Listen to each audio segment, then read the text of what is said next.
Welcome back to Stooge Stream for another episode. I am your host, the Stooge, and it is the Impact recap. We're looking at 2017's first open fight night, and I am joined as always by the one and only Gbanks. What's happening, YouTubers?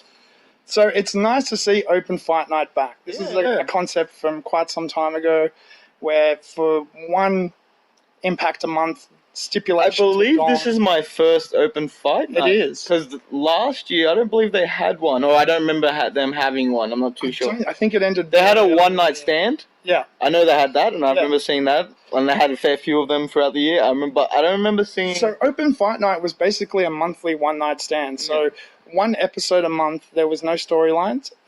Everyone that had a title had to have a up for challenge, and anyone could challenge for it. So it was like on open fight nights that you saw dream matches between X Division and and all this other stuff that you normally wouldn't see. So that's basically the concept that they're using here again, but this time they've tied it into the cases. So number one gets to do his first, and so on and so on and so on. So the show opens with number one, the Hardys, because Jeff Hardy holds the number one case, coming down to the ring. Matt cuts a promo basically saying they're going to WWE, I think. Yeah, well, they're going... Well, we know that they're going to be wrestling the Young Bucks at Ring of Honor. Yeah. We know that for sure. That's booked in. I'm not sure when. But, yeah, they said something about they want to verse, the Wyatts and the New Day. Yeah, the New Day. And I was like, oh. Okay. And if they won't come to us, we'll go to them. Damn, yeah. So does that mean, they're just going to go, wrestle them, and come back? Or are they going to stay? What's the go? Yeah. We'll see. We'll see. And then Jeff cuts a promo about his case. He's challenging Lashley for the title tonight. Lashley comes out and does his usual. It's cute. It's cute. You can't handle this. It's cute. You just man up to all these people right here. Yeah. I'm the true champ. I love Lashley, the promos he's cutting at the moment. The whole, you're just playing to these fools. Yeah, nothing. It's great. And the match is on right now. This should have been a main event, but it's the open literally match should have of the been a show. main event. You hear Lashley versus Jeff Hardy. You're like, oh, easy.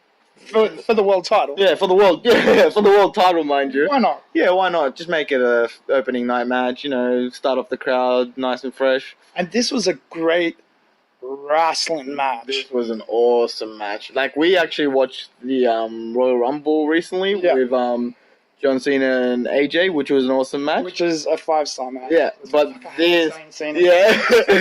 That's why I brought it up, because I wanted everyone to use... to hear that. I know. It happened. Yeah. No, what I was actually... what I was going to say is that this match was very close to... I honestly said this was going to, go par to par with the John Cena AJ Styles match. I really enjoyed match. this. And it was just, as we said, this was the opening match of the night. Ridiculous. And I thought this was a little bit different because the Cena and AJ match was built to be a little bit flashier. Yeah. So you had a jumping Canadian, you had, there was just a bit more high-risk stuff. Yeah. Whereas but this it was all in the ring. No, it was all in the ring. Yeah. That was fantastic. But this was built as a wrestling match. Yeah. This is a classic WCW mid-card during the NWO days, Dean Malenko versus Jericho wrestling classic. It was just a great match. It wasn't the greatest match of all times, but it was a great match. Yeah. And it's two people that you don't really get to see wrestle too often. No, you don't at all. Their styles are so different as well. One's a powerhouse, one's a high flyer, risk taker, but they meshed so well. Jeff Hardy, in my opinion, is just getting better with age. I wouldn't have seen... all these wrestlers are. I swear to God, after all the Attitude Era wrestlers, well, not all of them, but most of them, they're... The ones that can still go, they got off the shit, they cleaned themselves up, and then... doing well, something happened, Matt Hardy's brain just exploded, and Jeff Hardy's talent just exploded, and... Yeah, this is great. Look, Lashley inevitably was going to win the match. He's not dropping the title just yet. But this was a fantastic match and a great showing. And you can even pretty much said it at the start. They're more concentrated about the tag team. Yeah. They said they want all gold, but they were like, we want tag team gold. Tag team gold, yeah. So, of course, they're not going to drop the title. And they said they were going to leave, too. But not only that, look, Lashley's only just regained the title. Yeah, so, that too. He is going to be a transitional champion because that's what he does. Yeah. He elevates the title for someone else to come and take it. That's fair enough. Yeah, like Eddie Edwards did, or... And in this case, it's going to be, Eddie Edwards or EC3 or Eli Drake or someone else in like a month or two will take the title from Lashley, and it'll mean something because he'll drop a few people beforehand, and then they deserve it, and so on and so on. Like with Eddie Edwards, who prior to winning the title, you wouldn't see as a TNA title holder, but he beat Lashley for it. So now he's a main eventer. Yeah, now he's a number one contender all the time. Yeah. So not all the time, but you get what I'm saying. Yeah. Like he's now classed like EC3, Drew Galloway type wrestlers instead. Before he was just like tag team wrestler in mid cards. Like exactly, and see that's what you call a transition, because next up Eddie Edwards comes to the ring. That was actually just pure luck. Yeah, I know. I love when pure luck segues. Yeah, that was brilliant. Right, brilliant. So he comes to the ring and he says he's still the number one contender. Woo. Calls Lashley Triple B, and Lashley's like, "What's his Triple B business? What's this mean?" And it's bitch boy Bobby. Now, when TNA abbreviates stuff, it's usually very lame. But this was actually... Death Crew Council. Yeah, like the Death Crew Council. Like, D.C.C was fine until they actually named themselves and was like, wait, what? Death Crew Council? What the hell is that? Alright, don't worry about it. But no, this was actually funny. Like, BBB. Triple B. Triple B. I can get back that. Yeah. I'll never say it to Bobby Lashley's face, but I'll back absolutely it. Not. But I love Bobby's reaction. He just smiles and laughs. He's like, that's cute. So you're just playing up to this crowd. I love the way he's cutting his promos at the moment. So he's he's playing like the I'm better than you, and I know it's sort of that, but which is cool. I like it. Yeah, and it works so well for him. Like, that's what I was about to say. It works with the character so well. Like, not much people can do that. Like, and work so well. Like, they can be cocky, but you still know, like, oh, they're weak, whatever. Like, they have flaws. But like, no, Bobby Lashley is an MMA fighter. There's not much flaws to him. Like it's taken so long for him to get here, but I'm kind of happy it took him a while to get here because he's honed his craft and stuff. And I think this is a character he should have been playing all along. Yeah. But he needed the journey to get here to get to this character, if that makes sense. Yeah. All right, so I'm really enjoying this. Eddie's going to get his rematch. Looking forward to that. Yeah, that should be a good match. Definitely looking forward to that. Can't wait. So next up, we had Tyrus and Eli Drake backstage. It's just so good. This is all I wrote down. It's just so good. I was actually a bit concerned that Eli was going to shut his mouth and not talk because he's like, he has a grudge against the crowd at the moment and he's angry at everyone. No, I'm glad he's not talking. Yeah. Tyrus is one funny mother... Tyrus is so good. Like, there's clearly been a chain around Tyrus for a long time. Literally. And Eli's just come along with some bolt cutters and going, clip, there you go, your mouth's unlocked. You do all talking. Wait, maybe not.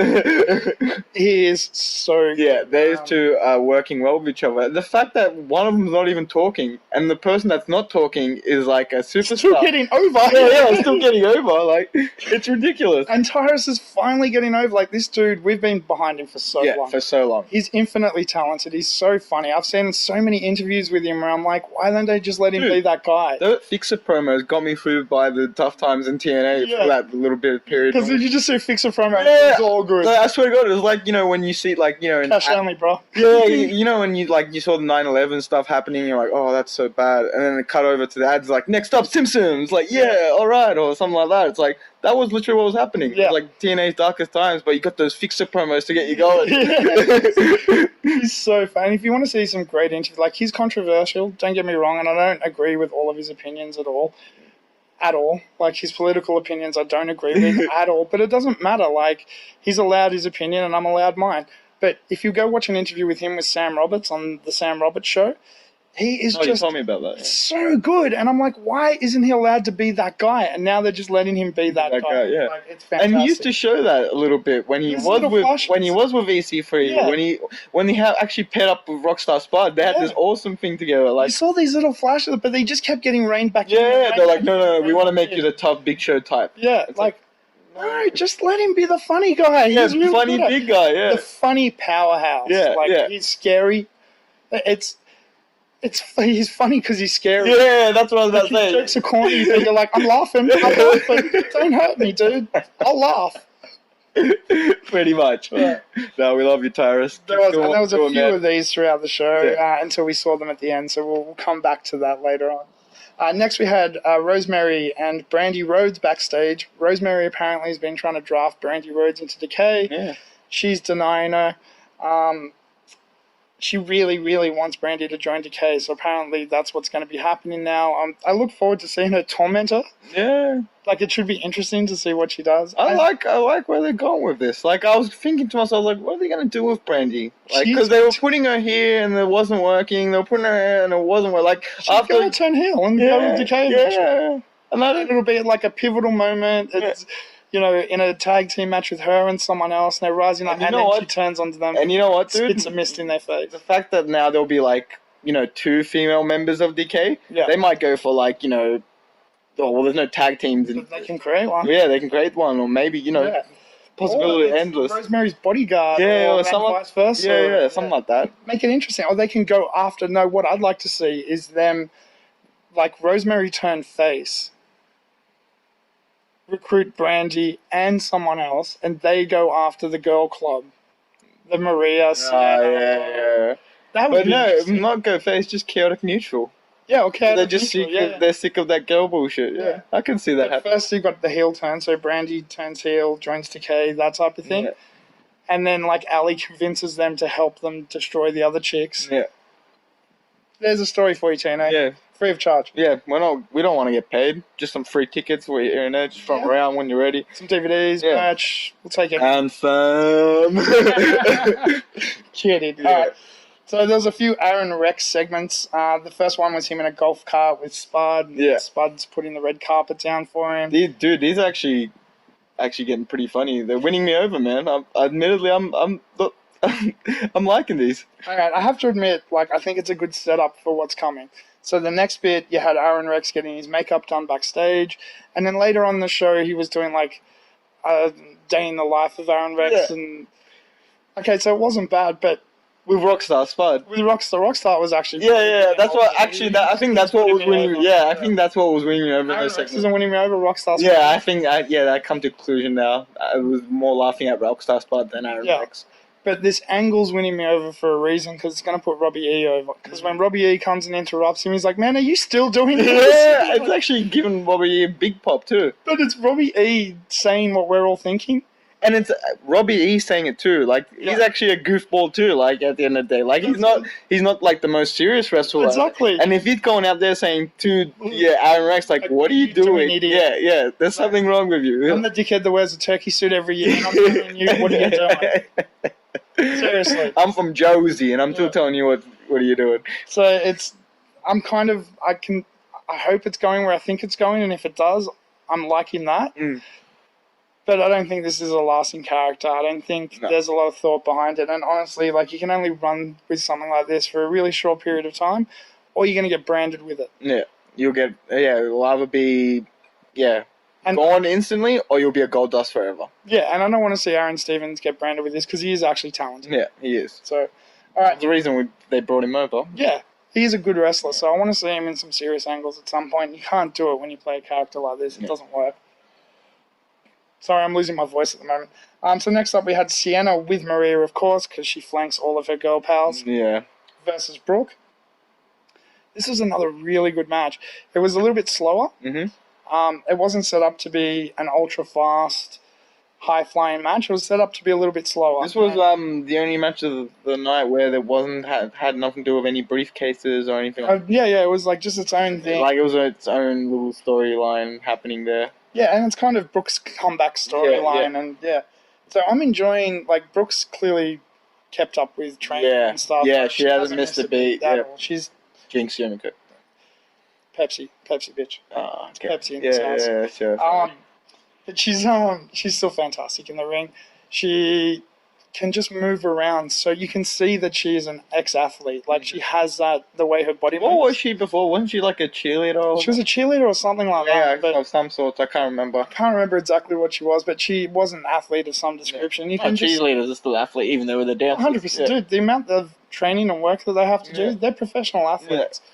So, you can see it in the way she moves and stuff. And Sienna being like a polar opposite of that, moving like a big, chunky powerhouse and stuff. It was actually very similar to the first match we had of the night. Lashley, but Brooke's not really a high flyer. She's more of a technical wrestler, but she still moves around and whatnot and blah, blah, blah. And, then you got Sienna, who's the big powerhouse. Yeah. It was good. And So Brooke had this match in the bag, and of course Maria interferes, so Sienna wins with Maria's interference. Yeah. And that's leading to a whole thing of like, so the other angle I was thinking, if you scrap the whole Rosemary, Brandy Rhodes thing, you can have an angle where Brooke, Brandy, and Ali team up to take down the girl group eventually. Well, I think that's what's going to happen. I see that's what they're veering off to. They're leading to Brooke like having a big push. Yeah. She's obviously going to pick up Ali by her side very quickly, and they're going to try to take on the girl squad. That's how they're bringing Angelina Love back. Oh, yes, that all puzzles fit. Yeah, We're discovering new shit today in this episode. I love have it. a mystery partner. Yeah. It'll make sense now, because it'll be like, oh, it's so uneven. Like, first they'll get beat down, and it'll be like, oh, it's so uneven. So Ali and Brooke team up against the three of them with her mystery partner in the pay-per-view, and the mystery partner is six-time women's knockouts champion, Angelina Love. That would be a great way to bring her back. There's another free story, Tina. Take it. Yeah, no worries. Tickets when you're ready. There was some D.C.C. backstage stuff. They come to the ring to make their challenge. Their challenge is against Decay. Yep. On a 3-on-2 Falls Count Anywhere match. So at first I was like, and you said it before I did, you're like, that's so dumb. Why did they challenge Decay? So they can't challenge for the tag team titles because Jeff Hardy's already had a match, but why Decay? Like, I get it, you want your revenge and all that, but you could have used this to do anything. Yeah, so much more. And you even said it yourself, like, this means a lot. And you can do so much and change everything, but you just go and take out. And it's case 2, right? So what you could have done is you could have had King, because anyone has to accept the challenge, could have had Kingston challenge Eddie Edwards, DJZ for the X Division title. Oh, but then... And have them fucking steal the X Division title. And then you can have the thing of the X Division rising up against D.C.C. Yeah. But they've already done storylines like that, haven't they? They have, but at least it'd be more interesting than just seeing D.C.C. wrestle Decay again. Yeah, true. Even though, admittedly, this was a good match. This was a good, crazy Falls Count Anywhere hardcore Admittedly, the start of this match was very slow. Yeah, it took a little while to get it was very... I felt like parts of it was just a bit forced. Like, they went out... onto out of the rails, onto the fans, and like almost immediately, like, you know what I mean? It was like, okay, that was quick. Like, I don't mind a bit of hardcore and a bit of the scenery, but immediately, calm down. Like, you haven't even gotten the ring yet. All right, whatever. Yeah, it was again, like I know it's no falls, but it wasn't fast. Yeah. But it wasn't. But then when it started picking up, no, don't get me wrong. When it picked up, it started getting good. Like, that's when I was like, all right, this is where they're building up. Yeah, to. Okay. So Crazy Steve jumping off the handrails, rail area, fan rail area. Where the fence is. I know what you're talking about. That's where that match started picking up, and then from there it just was bang, bang. After that spot, yeah, you're right. Things just kept happening. It culminated with D.C.C. Spike piledriving Crazy Steve through an elevated table onto the concrete. Yeah. That's a crazy fucking spot. Our boy Kingston took his first thumbtack spot in TNA. Yeah, he's probably taken other deadly spots before in the Indies, but still. But no, there were some great spots in that. And of course, once you spike piledrive a dude through an elevated table, that match is over. Yeah, pretty much. So they won. So D.C.C. got their revenge. So hopefully that's the culmination and end of this story arc, and everyone can move on to other stuff. Yeah. We saw Braxton backstage. Maria and the Miracle walk past saying he's now got to get engaged to Laurel or they're going to destroy Ali. This shit needs to end. I'm not even going to say anything, to be honest. I was enjoying this to start with. Everyone did. This shit needs to end. Like, this is done. I'm over it. Like, the less we talk about it, the better we can, get past it. Cool. So Drew Galloway comes in. Yes. He issues an open challenge. He's still an emo. Yeah, he's still an emo for the grand title. Moose answers again. Calls him a bitch and says, you hit me in the nuts twice, it's the only way you won. Yeah. It was a great promo by Moose. Yeah, Moose is just getting better and better with his promos. His mic skills are just improving. Yeah, and you can see it too, it's getting better. Because he's getting more comfortable. Yeah. You can see him getting more comfortable. Like, I admittedly never saw him talk in Ring of Honor, because I don't watch Ring of Honor, so I only watch bits and pieces of his matches. But yeah, no, I really see him coming into his character and developing. It's like when we saw him in WCPW. He was like dancing around and having a good time. Yeah, having a good time. Like he was playing into the character. Yeah. And this is what he's doing now in TNA. He's doing a great job. He really is. It's about Galloway turns him down and says, "I've already accepted a challenge for tonight." Yeah, he actually said what everyone was thinking. We don't want to see Moose feed Drew Galloway 2018 or some bullshit like that. 10,000th Yeah, time. yeah, something like that. It's like, I was like, yeah, thank you, Drew. Yeah. Don't want to see that. So what happens instead? We get the challenger, Rob Rising, better known as Job Jizing? some local jobber. Job Jizing, not yeah, like that, yeah. Job Jizing. Yeah, And Drew wins in about 2 minutes in round 1. yeah, Typical jobber match. yeah. But it is pushing the story forward between Drew and Moose, which is what it's supposed to do, so it did its job. Yeah, And Drew looked powerful, yeah. smashing the jobber. Intimidating, yeah. So next up we had Harry Helms and Trevor Lee backstage. Absent was Andrew Everett. Interesting. Yeah, where is the Skywalker? Yeah. So he's going to issue his challenge next. He comes out and challenges DJZ to a ladder match for the X Division title. Which was inevitable. Which was, and if you remember the last week, they destroyed DJZ's ankle and leg. It looks like they broke it. Yeah. DJZ comes out with it all taped up, doing a great kayfabe job there. And He's really good at that. Oh, yeah, he sold the shit Yeah, out I of don't know, like, there was a period or one stage where people were complaining that DJZ doesn't sell. Man, that guy can fucking sell. Watch this match. Yeah, watch previous matches before. There's times where we've literally questioned it. Yeah. Like, literally, like, 100%. is he injured? And we know when wrestlers, and we're not trying to be smart or we're not professionals or anything, like. But you can tell. Yeah, you can usually tell, like, because they're getting comfortable and stuff like that. But no, DJZ, half the time, or most of the time, you can't tell because, like, is it real or is it not real? I'm not sure. And all the spots he does too, it's like, yeah, no, it's possible that he could have broken his leg and or snapped his ankle or whatever. Like, but this ankle cell job, it has to be one of the best. Like this was Oscar contender. Ankle cell job. And he didn't oversell it. No, it wasn't oversell. It was perfect job. Yeah. Like he just sold that his ankle was done. Like, so of course there was some just violent spots in this match of Trevor Lee using the chair to hurt his ankle and just grabbing his ankle, and DJZ was selling it, but then doing a little comeback and then just getting smashed because his ankle got taken out. Like it wasn't your typical X Division match, but it was one of those matches where it's like, oh wow, DJZ can still do stuff like that with only one leg. You just see just how good he really is. Now, the ending of this match, I just have to highlight because it's one of the smartest endings to a match I've ever seen. So, Trevor Lee traps DJZ's ankle in a chair, then puts the leg of the ladder over the chair. Yeah. So he can't get his leg out because the chair is actually bigger than the ladder. Yeah, and doesn't knock him out. No, just leaves him there to watch while he climbs the ladder and takes the title from him. And DJZ sold it again. Amazing sell job trying to get his ankle out and pull himself up the ladder. And, like, it was brilliant. It was actually a beautiful thing. Like, well, not really for DJZ, but it was a beautiful moment in wrestling. It was like, wow, they actually planned that out really well because it was like. That was so well thought out. Yeah, holy shit, well done. Yeah, that was, and you can't question it. Because you're like, no, the chair trapped his leg. Yeah. Like, he couldn't get out. It makes perfect sense. Like, they thought that out so well. Yeah. That was, that's... And it was an X Division match. Like, they could have ended it any different way. Yeah, like, just throw him out of the ring. From do moonsault, whatever. But no, they did it that way. They used their brains. Yeah. Whoever came up with the ending of that match is a brilliant wrestling mind. If it was DJZ or Trevor Lee, or it was probably Shane Helms. He's a brilliant wrestling mind. That was like, this would be interesting. It's like, it really was interesting. Yeah. It was just...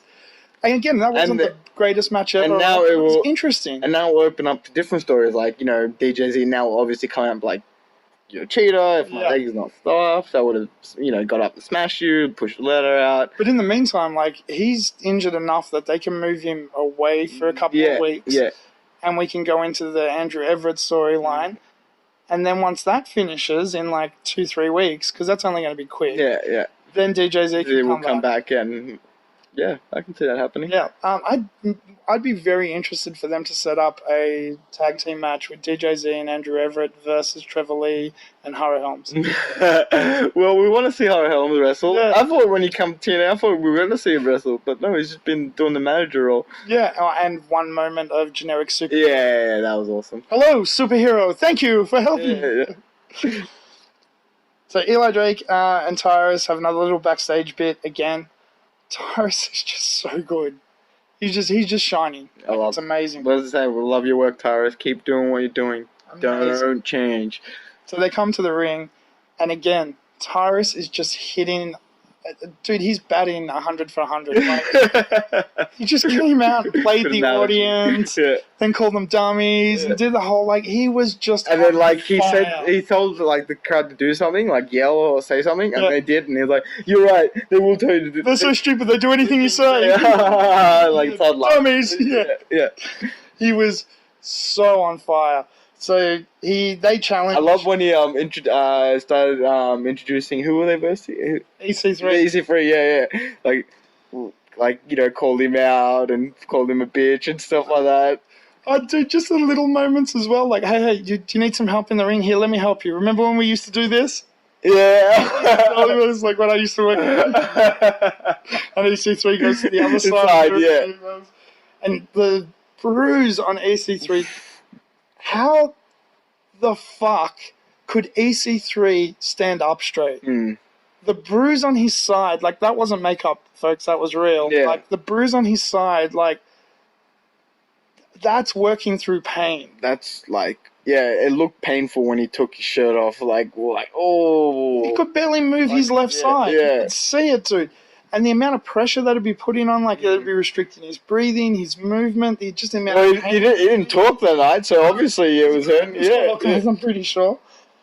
So they have one of those matches where Eli Drake plays the uber heel and just targets that injury and smashes it over and over and over, and just some brutal stuff.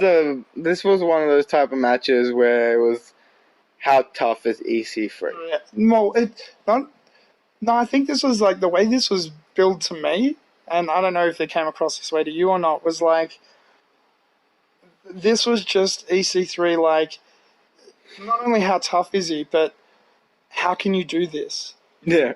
Well, that's what I'm saying. You're Like, just how feeling tough. sorry for him by 2 minutes in. You're like, just stop, just call the Oh, match. dude, I felt sorry for him when he took his shirt off. Yeah, as soon as I was like, they're not going to actually wrestle when they started wrestling, and Eli Drake was just targeting and hitting hard. Like, I guess E3 was like, just hit me as hard as you can. Like, let's make this look good.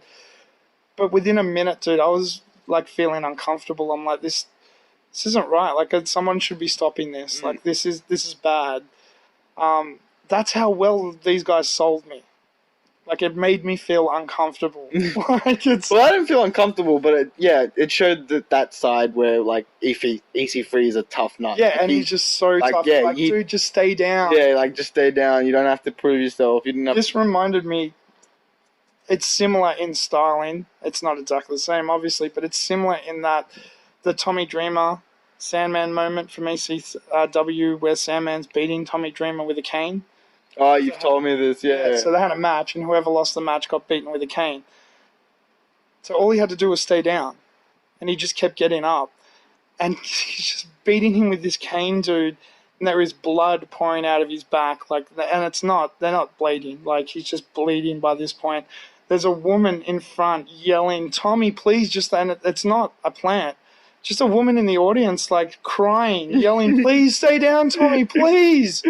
Oh. And there's people crying and shit, and he just keeps getting up and going, thank you, sir, I'll have another. Bang! And hits the ground and gets up again.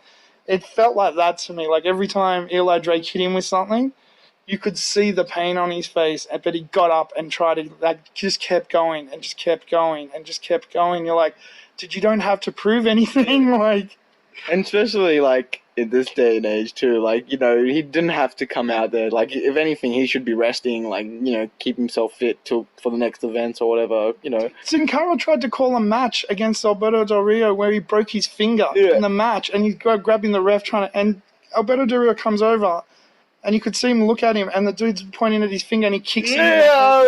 You bitch. And then tries to slap him and shit, yeah. But this is the era we live in now. Wrestlers trying to call matches for a broken finger, and EC3's wrestling with a broken side. Yeah, exactly. And he's in the Indies, like, you know what I mean? Yeah. Like, it's ridiculous. Now I thought it was cool that they actually gave the match to EC3 as well. But with just this, weak flip cover out of nowhere. It was like that was the last of what he had. Yeah. That's all he could really do. That's all he could do, Yeah. and just ekes out the win. And then Eli Drake grabs the black bat that obviously Sting must have left one around, and they found it. Hey, this is one of Sting's back. Mine now, dummies. It's the bosses now. Yeah. And Eli Drake and them start beating on EC3. Lights go out. Lights come back. D.C.C's now in the ring. Mm-hmm. And you're like, wait, what's... And then they start beating on EC3. And you're like, what the hell? And Eli Drake and Tyrus turn their back to, like, bitch out the crowd. Yeah. And D.C.C smash them from behind. So what's this mean for D.C.C? Are they the Death Crew Council, or...? Well, they gave a massive spike pile driver to EC3, Yeah. so I think they're trying to be. Oh wait, didn't they bottle someone too? Yeah, they bottled someone in, like, that was in the match. Oh yeah, that was in the match, sorry, yeah. They bottled that Biss. Yeah. Like, Bram just bottled him. Out of nowhere too. It's so violent, like... That's the D.C.C I like. If they actually came, like, if they were like this rootin' tootin' bar crew, like they just get drunk and like come out of bars and fight people, I would back that up 100%. Like, doesn't have to be any story arc behind or anything. Like, that's their story arc. They're just free angry wrestlers that couldn't make it in the scene. And they're sick of it. And they're sick of it, and they know they're good and whatever, so they just get drunk all the time and go out and beat people up and bottle them and do stuff mad like that. Like, you can call yourself DCC and stupid names like that, but if that's your gimmick, yeah, keep doing that. This was working. No, stop being like mask and mysterious and stuff, because that's now over. So what does this mean? Like, I'm going to fantasy book for a minute here, and I hope this means the Eli Drake face turn. I hope, like, next week, EC3 calls out Eli Drake, and Eli and Tyrus comes out, and Tyrus is all, what do you want? We don't need to talk to you. We've got shit to do. He goes, yeah, we've got the same business. Oh, yeah, I can see that happening. Yeah, I don't like you. I don't like you. So we don't like them. No, he looks at Eli Drake. I don't like you, and then looks at Tyrus and like, I don't really like you, because there's a lot more of you not to like. EC3 would say something like that. He'd definitely say something like that. But I need you. And you need me. Like, the whole... And that's where Eli Drake breaks his silence. Yeah, okay. I can see that happening. And that would be a face turn. Them, like, shaking hands in the ring. Like, Tyrus goes to say something, and Eli Drake, like, grabs a microphone from him, pulls it over, and he's like, this once, dummy. And shakes his hand and walks away. Yeah, I could see that happening, definitely so. 6-man tag. Why not? And we'll have an awesome 6-man tag. I would like that. And it'd turn Eli Drake face, which is... what we want. We want that. Like, and he's not doing it on purpose because we want it. Yeah. I know that. Like, he seems like that kind of smart-ass prick. He's like, they so want to cheer for me. I'm going to be the biggest cunt. Yeah. Like, what's that? They want the biggest face in history. Keep me heel for another 2 years. Yeah. Oh, they want to chant dummy, cool. I'm not going to say it. Yeah, that's the type. And we love him for it. Yeah, you are so awesome. So that was it, though. That was our episode of Impact. I thought it was a really good, solid episode. It was a roller coaster ride. Let's put it that way. There were some ups and downs. There was some twists. There was some moments of extreme violence. Yeah. Like as we said, this is what you want in your wrestling. Yeah. This is what the kind of wrestling we're talking about. Real wrestling. Yeah. And there were some great wrestling matches, like Jeff Hardy and Bobby Lashley was just a spectacular match. The X Division match was awesome. The X Division match was, exactly. That told an amazing story. Yeah. That was a drama match. Yeah, that was the drama match. And it was the X Division match. That doesn't happen. Like, they shouldn't be the drama match. They should just be a match. Yeah, the high flyers, the extraordinary, the ones you go, ooh, ah, not the ones you go, you gasp over, And that was the drama match. And then you had your your big main event story. Like, everything was billed right. I like this new era of Anthem, and I hope they keep it up. Yeah, they're doing well for TNA, and we appreciate everything that's happening. Now, the only question I have is what's happening with Gal Kim. Hopefully we get an answer to that soon. Yeah, I see something happening with her and Jade and stuff coming back soon, so we'll see. Maybe that will lead into maybe her and Jade versus Rosemary and Brandy Rhodes, if that happens. That would be very cool, dude. That would be very cool. Yeah, we'll see. All right, well, that's it from me. We are done for another week, and we'll be back next week. That's right. Impact's still around. Yeah. We're still kicking and we're better than ever. Yeah, we're just a cockroach never wanting to die. You can chop our head off, but we'll still be running around making noise. And we'll come back with 50 of our mates and a broken Mad Heart. Yeah. Oh, God. So make sure you tune in next week for another Impact recap. Until then, I've been your host, the Stooge. Gbanks. Thank you so much for listening. Peace. Adventure, excitement. Stooge craves not these things. Welcome to the Stooge Revolution.